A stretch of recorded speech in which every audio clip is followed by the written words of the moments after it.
মাথায় রাখবেন, পরাজিত শক্তি নির্বাচনের আগ পর্যন্ত বারবার মাথাচাড়া দিয়ে ওঠার চেষ্টা করবে।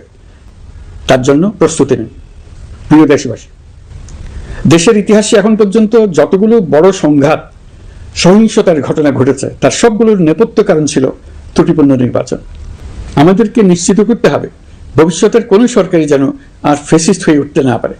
রাষ্ট্রকে এমনভাবে মেরামত করতে হবে যাতে কখনো কোথাও ফ্যাসিবাদের লক্ষণ পাওয়া গেলেই সেটিকে যেন তাৎক্ষণিকভাবে সেখানেই নির্মূল করা যায়, আর যেন 16 বছরের জন্য অপেক্ষা করতে না হয়, বহু মানুষকে প্রাণ দিতে না হয়, আমাদের যেন আরেকটি গণ অভ্যুত্থানের প্রয়োজন না হয়। জুলাই আগস্টের মানবতা বিরোধী অপরাধ মামলায় বিচার কাজ দৃঢ়ভাবে এগিয়ে চলেছে। বিচারের আনুষ্ঠানিক শুনানি পর্বও শুরু হয়েছে। ইতিহাসের নির্মম হত্যাযজ্ঞে যারা জড়িত তাদের বিচার এদেশের মাটিতে হবেই। বিচার প্রক্রিয়া ও এর ফলাফল ক্রমান্বয়ে মানুষের কাছে প্রকাশিত হতে থাকবে। বিচারের পুরো প্রক্রিয়া দেশবাসীর কাছে স্বচ্ছ ও দৃশ্যমান রাখা হচ্ছে। এবার আমাদের সর্বশেষ দায়িত্ব পালনের পালা, নির্বাচন অনুষ্ঠান। আপনাদের সামনে এই বক্তব্য রাখার পর থেকেই আমরা আমাদের সর্বশেষ এবং সবচেয়ে গুরুত্বপূর্ণ অধ্যায়ে প্রবেশ করব। মাথায় রাখবেন, পরাজিত শক্তি নির্বাচনের আগ পর্যন্ত বারবার মাথাচাড়া দিয়ে ওঠার চেষ্টা করবে। 2026 সালের ফেব্রুয়ারি মাসে জাতীয় নির্বাচন অনুষ্ঠানের আয়োজন করেন। আপনারা সকলেই দোয়া করবেন যেন সুন্দরভাবে নির্বাচন অনুষ্ঠান করে এদেশের সকল নাগরিক একটি নতুন বাংলাদেশ গড়ার কাজে সফলভাবে এগিয়ে যেতে পারে। আমরা সরকারের পক্ষ থেকে এই নির্বাচন যাতে সুষ্ঠু, শান্তিপূর্ণ এবং উৎসবমুখরভাবে সম্পন্ন করা যায় সেই জন্য সকল প্রকার সাহায্য সহযোগিতা প্রদান করব। এবারের নির্বাচন যেন আনন্দ উৎসবের দিক থেকে, শান্তি শৃঙ্খলার দিক থেকে, ভোটার উপস্থিতির দিক থেকে, সৌহার্দ্য ও আন্তরিকতার দিক থেকে দেশের ইতিহাসে স্মরণীয় হয়ে থাকে। সেই জন্য সকল আয়োজন সম্পন্ন করতে আগামীকাল থেকে আমরা সকলেই মানসিক প্রস্তুতি ও প্রাতিষ্ঠানিক আয়োজন শুরু করব। নির্বাচনে ভোটারদের সম্পর্কে দুই একটা কথা বলতে চাই। এবার আমরা প্রবাসী ভোটারদের ভোট দেওয়ার আয়োজন নিশ্চিত করতে চাই। অর্থনৈতিক দিক থেকে সম্পূর্ণ বিধ্বস্ত বাংলাদেশ যে আবার দ্রুত ঘুরে দাঁড়াতে পেরেছে তার বড় কারণ হলো আমাদের রেমিটেন্স যোদ্ধাদের ঐতিহাসিক অবদান। নির্বাচনে তাদের অংশগ্রহণ নিশ্চিত করার জন্য নির্বাচন কমিশন প্রস্তুতি নিচ্ছে। নারী ভোটাররা যেন দেশের সর্বত্র নির্দ্বিধায় আনন্দোৎসব সহকারে তাদের ভোট দিতে পারে এটা নিশ্চিত করতে চাই। এবার যেন কেন্দ্রে কেন্দ্রে নারী ভোটারদের ঢল নামে, আমরা সেই লক্ষ্যে সমস্ত ব্যবস্থা গ্রহণ করব। দেশের মানুষের ভোটাধিকার কেড়ে নেবার কারণে গত 15 বছর ধরে নাগরিকবৃন্দ ভোট দিতে পারেনি। এবারের নির্বাচনে আমরা আমাদের বকেয়া আনন্দ সহ মহা আনন্দে ভোট দিতে চাই। এবারের নির্বাচনে জীবনে প্রথমবার ভোট দিতে যাবে এরকম ভোটাররা নানা উৎসবের মধ্য দিয়ে ভোট কেন্দ্রে যাবে, তাদের এই দিনটি স্মরণীয় করে রাখার জন্য। এর মধ্যে নতুন নারী ভোটার থাকবে, নতুন পুরুষ ভোটার থাকবে, এর মধ্যে এমন ভোটার থাকবে যারা 15 বছর আগে থেকেই ভোট দিতে পারত কিন্তু জীবনে একবারও ভোট দিতে পারেনি। এর মধ্যে আসবে যারা 10 বছর আগে, 5 বছর আগে ভোট দিতে পারত কিন্তু পারেনি। আর আসবে ভাগ্যবান ও ভাগ্যবতীর দল যারা এই প্রথমবার ভোটার হওয়ার যোগ্যতা লাভ করলো এবং সঙ্গে সঙ্গে ভোট দেওয়ার সুযোগও পেয়ে গেল। নির্বাচনের দিনকে আমরা ঈদের উৎসবের মতো করতে চাই। এবারের ভোটের আনন্দ থাকবে সবার মধ্যে। আপনারা সবাই বাচ্চা কাচ্চাদের নিয়ে ভোট কেন্দ্রে যাবেন। নাগরিক অধিকার প্রয়োগের মহা আনন্দ পরবর্তী বংশধরদের কাছে তুলে ধরার জন্য এখন থেকে প্রতিদিন আলাপ আলোচনা করুন। আপনার এলাকায় ভোটদান ব্যবস্থা কেমন হলে সুন্দর হয়, কেমন হলে আনন্দমুখর হয় সেটা আগে থেকে ঠিক করার জন্য নতুন বাংলাদেশ গড়ার কাজের ভিত্তি রচনা হবে এবারের নির্বাচনে। তার জন্য প্রস্তুতি নিন। প্রিয় দেশবাসী, দেশের ইতিহাসে এখন পর্যন্ত যতগুলো বড় সংঘাত, সহিংসতার ঘটনা ঘটেছে তার সবগুলোর নেপথ্য কারণ ছিল ত্রুটিপূর্ণ নির্বাচন। ত্রুটিপূর্ণ নির্বাচনের মধ্য দিয়ে কোনো দল যদি গায়ের জোরে নির্বাচিত হয়ে ক্ষমতায় আসে তার চূড়ান্ত পরিণতি কি তার জুলাই অভ্যুত্থান আমাদের দেখিয়ে দিয়েছে। আমরা ইতিহাসের কলঙ্কিত কোন অধ্যায়ের পুনরাবৃত্তি আর করতে চাই না। আপনারা প্রত্যেকেই অবগত আছেন, একটা গোষ্ঠী নির্বাচনকে বাধাগ্রস্ত করার জন্য উন্মুখ হয়ে আছে। তারা দেশের গণতান্ত্রিক অগ্রযাত্রাকে ব্যাহত করতে দেশের বাইরে বসে ভেতরে থেকে নানা অপচেষ্টায় লিপ্ত রয়েছে। আমাদেরকে অবশ্যই খেয়াল রাখতে হবে তারা যেন নির্বাচনকে সংঘাতময় করে তোলার কোনো রকমের সুযোগ না পায়। কিন্তু একটি অবাধ, সুষ্ঠু, নিরপেক্ষ নির্বাচন সফলভাবে আয়োজন করা গেলে অপশক্তির পরাজয় চূড়ান্ত হবে। নির্বাচন সংক্রান্ত বিষয়ে প্রতিনিয়ত পরামর্শ নেওয়ার জন্য আমরা প্রযুক্তির সাহায্য নেব। এই জন্য একটি অ্যাপ তৈরির উদ্যোগ নিচ্ছি। দ্রুত এই অ্যাপটি চালু হবে। আপনারা আপনাদের সকল পরামর্শ, সকল মতামত, সকল আশঙ্কা এবং উদ্যোগের কথা এই অ্যাপের মাধ্যমে আমাদেরকে জানাবেন। আমরা তা যথাযথ কর্তৃপক্ষকে জানিয়ে দেব, সমস্যা সমাধানের জন্য ব্যবস্থা নেব। রাজনৈতিক দলগুলোর প্রতি আমার আহ্বান থাকবে, আপনাদের নির্বাচনী ইশতেহারে, আপনাদের প্রতিশ্রুতি, প্রতিজ্ঞা, পরিকল্পনায় কোনো কিছুতেই যেন তরুণরা বাদ না পড়ে, নারীরা বাদ না পড়ে। মনে রাখবেন, যে তরুণ তরুণীরা বাংলাদেশকে বদলে দিয়েছে তারা বিশ্বকেও বদলে দেওয়ার ক্ষমতা রাখে। আপনার দল থেকে তাদেরকে সেই সুযোগ দেওয়ার উদ্যোগ নেন। আগামী নির্বাচনে সবাই নিরাপদে যার যার পছন্দের প্রার্থীকে ভোট দেবে, এটা নিয়ে কারো কোনো আপত্তির সুযোগ রাখা যাবে না। আমরা সবাই সবার পছন্দের প্রতি সম্মান দেখাবো, এটাই হোক আমাদের প্রতিজ্ঞা। প্রিয় দেশবাসী, আপনারা জানেন সরকার দায়িত্ব গ্রহণের পরপরই দেশের দক্ষিণ ও উত্তরাঞ্চলে যে ভয়াবহ বন্যা পরিস্থিতি তৈরি হয়েছিল তা ফসল উৎপাদনে ব্যাপক ক্ষতি সাধন করেছে। এর ফলে নিত্য প্রয়োজনীয় পণ্যের মূল্য বৃদ্ধির আশঙ্কা হয়েছিল। তবে সংশ্লিষ্ট প্রতিষ্ঠান ও কর্তৃপক্ষের যথাযথ পদক্ষেপ, নজরদারি ও মধ্যস্বত্বভোগীদের দৌরাত্ম্য কমানোর ফলে এটি এড়ানো গেছে। বর্তমান অন্তর্বর্তীকালীন সরকারের প্রতি প্রবাসীদের অসীম আস্থার ফলে মুদ্রাবাজারেও স্থিতিশীলতা ফিরে এসছে। গত অর্থ বছরে ব্যাংকিং চ্যানেলে রেকর্ড $3033 কোটি প্রবাসী আয় দেশে এসেছে। রপ্তানি আয়ে প্রায় 9% প্রবৃদ্ধি হয়েছে। এর ফলে টাকা শক্তিশালী হয়েছে। অনেক বছর পর ডলারের বিপরীতে টাকার মান বাড়ছে। গত 11 মাসে বৈদেশিক পাওনাদারদের পাওনা সুদ ও আসল বাবদ $4 বিলিয়ন অর্থাৎ $400 কোটি অর্থ পরিশোধ করা হয়েছে, যা এ যাবৎকালের সর্বোচ্চ। আগের বকেয়া দায় পরিশোধের পরও বৈদেশিক মুদ্রার রিজার্ভ বাড়ছে। আগামীতে এই ধারা বজায় থাকবে বলে আমরা আশা করি। বিদেশি বিনিয়োগ বৃদ্ধিতে বিভিন্ন উদ্যোগ নেওয়ার ফলে এই বছরের প্রথম 3 মাসে বিদেশি বিনিয়োগ এসছে $10,500 কোটি। গত বছরের একই সময়ের তুলনায় এটা দ্বিগুণেরও বেশি। আর অক্টোবর থেকে হিসাব করলে 6 মাসে ফরেন ডাইরেক্ট ইনভেস্টমেন্ট এসছে $16,500 কোটি, যা গত সরকারের আমলের শেষ 6 মাসের তুলনায় দ্বিগুণ। কর্মসংস্থান সৃষ্টি অন্তর্বর্তীকালীন সরকারের অন্যতম বড় লক্ষ্য। সম্প্রতি হংকং ভিত্তিক শিল্প গোষ্ঠী হান্ডা বাংলাদেশের বস্ত্র তৈরি পোশাক খাতে $250 মিলিয়ন বিনিয়োগের প্রতিশ্রুতি নিয়ে এসছে, যা এই খাতে চীনা কোনো কোম্পানির একক সর্বোচ্চ বিনিয়োগ। তাদের এই বিনিয়োগের ফলে 25,000 লোকের কর্মসংস্থান হবে। আমরা দৃঢ়ভাবে বিশ্বাস করি হান্ডার এই বিনিয়োগ আরও চীনা কোম্পানিকে এই দেশে বিনিয়োগের জন্য উৎসাহিত করবে। এর মাধ্যমে আমাদের তরুণ তরুণীদের কর্মসংস্থানের পথ খুলবে। গত 16 বছরে দেশ থেকে যে বিপুল পরিমাণ অর্থ পাচার হয়ে গিয়েছে, আমরা সেটা ফিরিয়ে আনার উদ্যোগ নিয়েছি। এই দীর্ঘ আইনি প্রক্রিয়ার জন্য সরকার নামকরা বিদেশি আইনি প্রতিষ্ঠানকে নিয়োগ দিয়েছে। যথাযথ আইনি পদক্ষেপের ফলে বিশ্বের বিভিন্ন দেশে ফেসিবাদী দুর্বৃত্তরা যে অর্থ সম্পদের পাহাড় গড়েছে তার কিছু কিছু ইতিমধ্যে জব্দ হয়েছে। এই কার্যক্রম সঠিকভাবে চালিয়ে যেতে পারলে অল্প সময়ের মধ্যে আরও কিছু ইতিবাচক ফলাফল পাওয়া যাবে বলে আমি বিশ্বাস করি। দেশের ভেঙে পড়া অর্থনীতিকে মজবুত করতে হলে আমাদের চিন্তায় মৌলিক পরিবর্তন আনতে হবে। আমি বরাবরই বলে এসেছি, এদেশের নদী ও বিশাল সমুদ্র আমাদের মূল্যবান সম্পদ। আমরা এই সম্পদকে কাজে লাগিয়ে সমান্তরালভাবে পানিভিত্তিক অর্থনীতি গড়ে তুলতে চাই।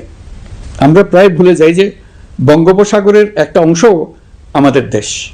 এর পরিমাণ আমাদের মোট জমির পরিমাণের চাইতে বেশি। আমরা প্রায় সবসময় জমিভিত্তিক আমাদের অর্ধেক দেশ নিয়ে মাথা ঘামাই, বাকি পানিভিত্তিক অর্ধেক দেশকে হিসাবেই ধরি না। কারণ আমরা ওই অংশে বসবাস করি না। আমরা তো হাওর বাওয়ারেও বসবাস করি না, তাই বলে তো তাকে হিসাবের বাইরে রাখেন। এখন থেকে আমাদের অংশের বঙ্গোপসাগরকে আমরা আমাদের দেশের মূল্যবান অংশ, এই কথা সবসময় মাথায় রেখে অগ্রসর হব। এই অংশের পানির উপর দিয়ে দেশ বিদেশের সঙ্গে আমরা বাণিজ্য করব, তার মাধ্যমে আমরা পুরো পৃথিবীকে আমাদের প্রতিবেশী বানাবো। এই পানির মধ্যে আছে অফুরন্ত সম্পদ, মৎস্য সম্পদ, যা প্রতি বছর ফসল দেয়। এই পানির নিচে আছে অফুরন্ত গ্যাস। এর সব কিছুকে নিয়েই প্রতিনিয়ত আমাদের চিন্তা ভাবনাকে চালিত করতে হবে। বর্তমান সরকার চট্টগ্রাম বন্দর ব্যবস্থাপনাকে নতুন করে সাজানোর উদ্যোগ নিয়েছে। সরকার সম্প্রতি বাংলাদেশ নৌবাহিনী পরিচালিত ড্রাই ডক লিমিটেডকে নিউ মুরিং টার্মিনাল কন্টেইনার হ্যান্ডলিংয়ের দায়িত্ব দিয়েছে। তারা কাজ শুরু করা মাত্রই কিছু ইতিবাচক পরিবর্তন এসছে। প্রথম 2 সপ্তাহে দেখা গেছে আগের তুলনায় প্রতিদিন গড়ে 225টি বেশি কন্টেইনার হ্যান্ডলিং হচ্ছে। এই বন্দরকে আধুনিকভাবে গড়ে তোলা গেলে তা শুধু বাংলাদেশের অর্থনীতিতেই ভূমিকা রাখবে না, নেপাল, ভুটান সহ পার্শ্ববর্তী অঞ্চলের অর্থনীতিতে ইতিবাচক ভূমিকা রাখতে সক্ষম হবে। বিনিময়ে তারাও উপকৃত হবে, আমরাও উপকৃত হব। আমাদের উপকূল অঞ্চল অফুরন্ত সম্ভাবনার আধার। কুমিরা থেকে টেকনাফ পর্যন্ত নানা বন্দরের কর্মচাঞ্চল্যে সমগ্র উপকূল অঞ্চলকে দক্ষিণ এশিয়ার একটি গুরুত্বপূর্ণ অর্থনৈতিক প্রাণকেন্দ্র হিসেবে প্রতিষ্ঠা করবে। এই পুরো অঞ্চলে অনেকগুলো শিল্পাঞ্চল গড়ে উঠবে শুধু সমুদ্রের সান্নিধ্য এবং তার ব্যবহারের দক্ষতার কারণে। সমুদ্র উপকূলীয় অঞ্চলের সম্পদ ও পরিবেশের টেকসই ব্যবহার নিশ্চিত করতে আমাদের বন্ধু দেশগুলোর সঙ্গে আলোচনা শুরু করেছি। তারা উৎসাহ সহকারে সাড়া দিয়েছেন। গভীর সমুদ্রকে আমরা এখনো আমাদের কল্যাণে কাজে লাগাতে পারিনি। একে কেন্দ্র করে আমরা মাছ পালন, আহরণ ও প্রক্রিয়াজাতকরণের শিল্প গড়ে তুলতে কাজ শুরু করেছি। এতে করে লক্ষ লক্ষ মানুষের কর্মসংস্থান হবে, আমাদের অর্থনীতি নতুন শক্তিতে বলীয়ান হবে। প্রিয় দেশবাসী, প্রবাসী বাংলাদেশিদের জন্য ভিসা সংক্রান্ত জটিলতা দূর করতে আমরা গভীরভাবে কাজ করে যাচ্ছি। বাংলাদেশি নাগরিকদের জন্য আরব আমিরাত পুনরায় ভিসা চালু করেছে। মালয়েশিয়া কর্তৃপক্ষ বাংলাদেশি কর্মীদের জন্য প্রথমবারের মতো মাল্টিপল এন্ট্রি ভিসা চালু করেছে। অন্যান্য দেশের সঙ্গেও ভিসা জটিলতা কিভাবে কমিয়ে আনা যায় এ নিয়ে আমরা কাজ করে যাচ্ছি। আগামী 5 বছরে জাপানে অন্তত 1 লক্ষ বাংলাদেশি তরুণদের পাঠানোর প্রস্তুতি শুরু করেছে। তরুণদের সেখানে পাঠানোর জন্য বিশেষ প্রশিক্ষণ, অন্যান্য ব্যবস্থাও আমরা নিতে শুরু করেছি। এর পাশাপাশি আমরা ইতালি, দক্ষিণ কোরিয়া, সার্বিয়া সহ বিভিন্ন দেশে দক্ষ কর্মীদের পাঠানোর উদ্যোগ নিয়েছি। সৌদি আরব, জর্ডান, ওমান সহ বিভিন্ন দেশে নথিপত্রের কারণে যে প্রবাসীরা ইরেগুলার হয়ে গিয়েছিলেন তাদেরকে রেগুলারাইজ করার জন্য ব্যবস্থা নিয়েছে। আমরা বিভিন্ন দেশের সঙ্গে বিদ্যমান চুক্তিগুলোকে পর্যালোচনা করে দেখছি যাতে আমাদের প্রবাসী ভাই বোনদের জন্য সেগুলো স্বস্তিদায়ক হয়। দেশে এবং দেশের বাইরে বাংলাদেশের নাগরিকরা যে যেখানে অবস্থান করছে তারা যাতে সব ধরনের নাগরিক সুবিধা পান, আমরা সেই বিষয়ে উদ্যোগ নিয়েছি। চলতি বছর আমাদের নানা উদ্যোগের ফলে প্রায় ৮৭,০০০ বাংলাদেশি সুষ্ঠুভাবে হজ পালন করতে পেরেছেন। হজের ব্যয় অন্যান্য বছরের তুলনায় আমরা কমিয়ে আনতে পেরেছি। হাজিরা যাতে নির্বিঘ্নে হজ সম্পন্ন করতে পারে সেজন্য লাব্বায়েক নামে অ্যাপ চালু করেছে, যার মাধ্যমে ঘরে বসেই হাজিদের আত্মীয় স্বজন, পরিবার পরিজন তাদের অবস্থান প্রতি মুহূর্তে জানতে পেরেছেন। এবছর দক্ষিণ এশিয়ার অন্যান্য দেশগুলোতেও আমাদের হজ ব্যবস্থাপনা প্রশংসিত হয়েছে। আগামী বছরের হজ ব্যবস্থাপনা যেন আরও নির্বিঘ্নে সম্পন্ন করা যায় সেজন্য মন্ত্রণালয় এখন থেকেই প্রস্তুতি নিতে শুরু করেছে। প্রিয় দেশবাসী, জুলাই গণঅভ্যুত্থানে তরুণ শিক্ষার্থীদের পাশে ঢাল হয়ে দাঁড়িয়েছিলেন আমাদের বাবা মা ও শিক্ষকরা। আমাদের বাবা মায়েরা তাদের সন্তানকে বহু কষ্টে বড় করে বিশ্ববিদ্যালয়ে পাঠায়। লেখাপড়া শেষ করে অনেক ছাত্র অসুস্থ হয়ে বের হয়। এর কারণ আবাসিক হলের নোংরা পরিবেশ, খাবারের নিম্নমান, তার উপর দলীয় সন্ত্রাসীদের দমনপীড়ন। বিশ্ববিদ্যালয়ে পড়াশোনার পরিবর্তে প্রতিদিন শিক্ষার্থীদের জোর করে রাজনৈতিক দলের প্রোগ্রামে নিয়ে যাওয়া হতো। প্রশাসন ও শিক্ষকরা সবই জানতেন, অথচ কেউ এটি থামাতে পারেননি, চেষ্টাও করেননি। কারণ শিক্ষকদের একটি বড় অংশ প্রমোশনের জন্য, সুবিধার জন্য দলীয় রাজনীতিতে জড়িত ছিলেন, নিপীড়কের ভূমিকায় ছিলেন। প্রতিটি বিশ্ববিদ্যালয়ের আবাসিক হলগুলোতে দলীয় সন্ত্রাসীদের নিয়ন্ত্রণ আর অমানসিক নির্যাতন চলত। সেখানে গড়ে তোলা হয়েছিল টর্চার সেল। অন্তর্বর্তী সরকার প্রতিশ্রুতিবদ্ধ যে আমরা আর কখনো শিক্ষা প্রতিষ্ঠানগুলোকে এমন কোনো রাজনীতির দ্বারা কলুষিত হতে দেব না যা পড়াশোনার পরিবেশ নষ্ট করে, তরুণদের জীবন ধ্বংস করে। বাবা মায়েদের যেন সন্তানকে বিশ্ববিদ্যালয়ে পড়তে পাঠিয়ে আর কখনো শঙ্কায় থাকতে না হয়। বর্তমান সরকার দায়িত্ব গ্রহণের পরপরই শিক্ষা ব্যবস্থার উন্নতির জন্য ধারাবাহিকভাবে পরামর্শক কমিটির সঙ্গে বৈঠক করেছে, বিভিন্ন উদ্যোগ হাতে নিয়েছে। বিদ্যালয়গুলোতে শিক্ষার মান কিভাবে বাড়ানো যায় সে বিষয়ে বিভিন্ন উদ্যোগ নেওয়া হচ্ছে। সরকার কিছুদিন আগে সারা দেশের সরকারি প্রাথমিক বিদ্যালয়ের সব প্রধান শিক্ষকের বেতনের গ্রেড এক ধাপ বাড়িয়ে 10ম গ্রেড করার সিদ্ধান্ত নিয়েছে। এটি একটি যুগান্তকারী সিদ্ধান্ত। প্রাথমিক বিদ্যালয়গুলিতে শূন্য পদে 6,500 প্রধান শিক্ষক নিয়োগের প্রক্রিয়া চলছে। প্রাথমিকের পড়াশোনার পদ্ধতিগত পরিবর্তনের দিকেও আমরা মনোযোগ দিচ্ছি। সব স্কুলে ইন্টারনেট সংযোগ ও মাল্টিমিডিয়া শ্রেণীকক্ষ তৈরির নির্দেশ দেওয়া হয়েছে। পার্বত্য চট্টগ্রামে কমপক্ষে 100টি স্কুলে এবছরের মধ্যেই ই-লার্নিং চালু হবে। ঢাকা চট্টগ্রামের অভিজ্ঞ শিক্ষকরা প্রযুক্তির সহায়তায় এসব স্কুলে শিক্ষকতা করে সেখানকার শিক্ষক ঘাটতি পূরণ করবেন। যেসব এলাকায় বিদ্যুতের ঘাটতি রয়েছে সেখানে সোলার প্যানেল বসিয়ে বিদ্যুতের ঘাটতি নিরসন এবং মোবাইল নেটওয়ার্ক ও স্টারলিংক পরিষেবা ব্যবহার করে এই সংকট মোকাবেলা করা হচ্ছে। স্কুলগুলোতে মেয়েদের জন্য বিশেষ ব্যবস্থা গ্রহণ করে তাদের পড়াশোনার উপযোগী করে তোলা হচ্ছে। স্কুলের অবকাঠামোকে নারীবান্ধব করে তুলতে স্কুল ভবন নির্মাণের সময় কমিটিতে নারী স্থপতি রাখার নিয়ম করা হয়েছে। আমাদের লক্ষ্য হলো স্কুল ভবনের ডিজাইন থেকে শুরু করে পড়াশোনার পরিবেশ চিন্তাভাবনায় মেয়েদেরকে বিশেষভাবে গুরুত্ব দেওয়া, যাতে তারা ব্যক্তিগত নিরাপত্তা ও স্বাস্থ্যের দিক থেকে স্বস্তিদায়ক পরিবেশে পড়াশোনা করতে পারে। প্রিয় দেশবাসী, জুলাই গণ অভ্যুত্থানে শহীদ ও আহত যোদ্ধাদের জন্য আমরা নিরলসভাবে কাজ করে যাচ্ছি।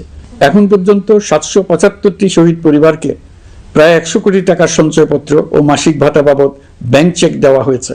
অবশিষ্ট যারা আছেন তাদেরও কয়েকটি আইনগত বিষয় নিষ্পত্তি সাপেক্ষে সঞ্চয়পত্র দেওয়ার প্রক্রিয়া চলছে। এর পাশাপাশি আহত 13,800 জন জুলাই যোদ্ধাকে 3টি ক্যাটাগরিতে নগদ টাকা ও চেক বাবদ 153 কোটি 4 লাখ টাকা প্রদান করা হয়েছে।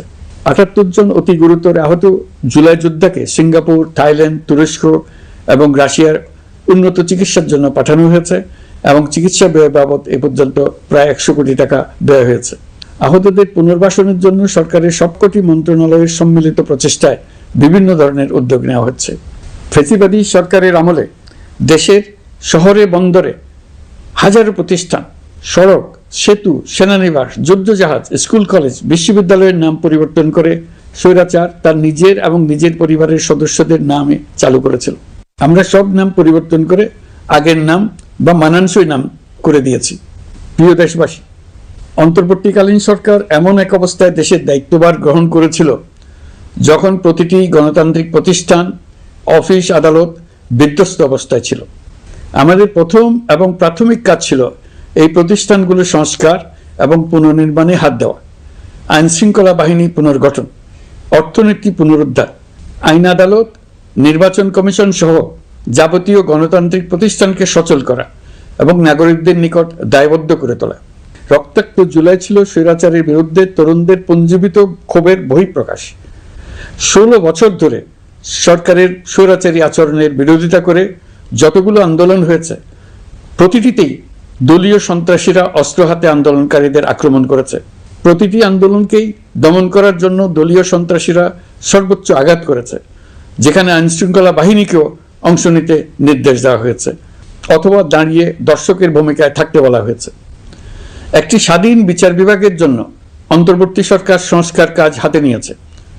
বিচার বিভাগীয় সংস্কার কমিশনের প্রস্তাবনা অনুযায়ী সুপ্রিম কোর্ট বিচারক নিয়োগ সহ যে সকল কাজ এই সরকার স্বল্প সময়ের মধ্যে করে যেতে পারবে সে সকল কাজের অধিকাংশ ইতিমধ্যে সম্পন্ন করা হয়ে গেছে, বাকি কাজ চলমান রয়েছে। স্বৈরাচার আমলে দলীয় বাহিনীতে পরিণত হওয়া ভঙ্গুর আইনশৃঙ্খলা বাহিনীকে নতুন করে গড়ে তোলার জন্য আমরা সর্বোচ্চ ব্যবস্থা নিয়েছি। আইনশৃঙ্খলা বাহিনী দ্বারা কোনো মানবাধিকার লঙ্ঘন যাতে না ঘটে সেই জন্য পুলিশ সদর দপ্তরে একটি সেল কার্যকর করা হয়েছে, যেখানে মানবাধিকার সহ পুলিশ সদস্যদের মাধ্যমে সংগঠিত যে কোনো অপরাধের বিষয়ে অভিযোগ করা যায়। এই সমস্ত সেল অন্যান্য আইন প্রয়োগকারী সংস্থার প্রধান কার্যালয়ও স্থাপন করা হচ্ছে। আসামিদের জিজ্ঞাসাবাদ হবে স্বচ্ছ কাচের ঘরে, হাজতখানায় বন্দীদের মানবিক সেবা নিশ্চিত করা হবে। অভিযান পরিচালনার সময় পুলিশ যেন জিপিএস ট্র্যাকিং সিস্টেম ডিভাইস সহ বডি ক্যামেরা পরিধান করেন তা নিশ্চিত করা হবে। পুলিশ যেন আর কখনোই কোনো আন্দোলন দমনে প্রাণঘাতী অস্ত্র ব্যবহার করতে না পারে সেই ব্যবস্থা নেওয়া হয়েছে। বেআইনি সমাবেশে বল প্রয়োগের ক্ষেত্রে জাতিসংঘের স্বীকৃত 5টি ধাপ অনুযায়ী পুলিশ সদস্যদের প্রশিক্ষণ দেওয়া হচ্ছে। সব মিলিয়ে স্বরাষ্ট্র মন্ত্রণালয়ের পুলিশ সংস্কার কমিশনের প্রস্তাব অনুযায়ী 16টি সংস্কার কাজ সম্পন্ন হয়েছে। আরও 43টি সংস্কার কাজ সমাপ্ত হওয়ার পথে। দেওয়ানি আইন, নারী ও শিশু নির্যাতন দমন আইন সহ বিভিন্ন আইনগত সংস্কার সম্পন্ন হয়েছে। সম্প্রতি সরকার ফৌজদারি কার্যবিধি সংশোধন অধ্যাদেশ 2025 অনুমোদন করেছে। এর ফলে এখন থেকে কোনো ব্যক্তিকে আটকের পর 12 ঘন্টার মধ্যে যত দ্রুত সম্ভব পরিবারকে জানাতে হবে। আটককৃত ব্যক্তিকে আইনজীবীর সঙ্গে সাক্ষাতের সুযোগ দিতে হবে।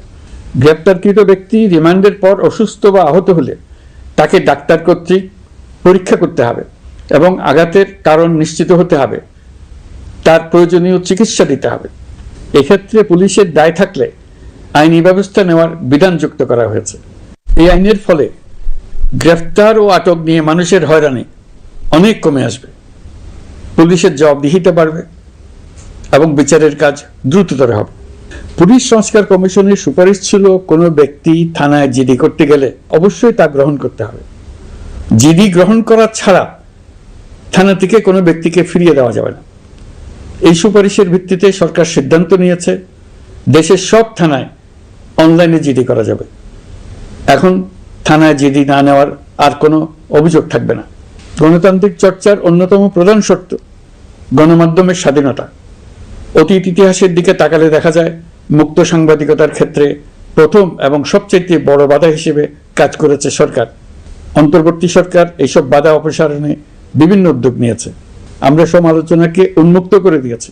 যে কেউ চাইলেই যে কোনো মাধ্যমে, সেটা মূলধারার গণমাধ্যম হোক কিংবা সামাজিক যোগাযোগ মাধ্যমেই হোক, সরকারের সমালোচনা করতে পারছেন।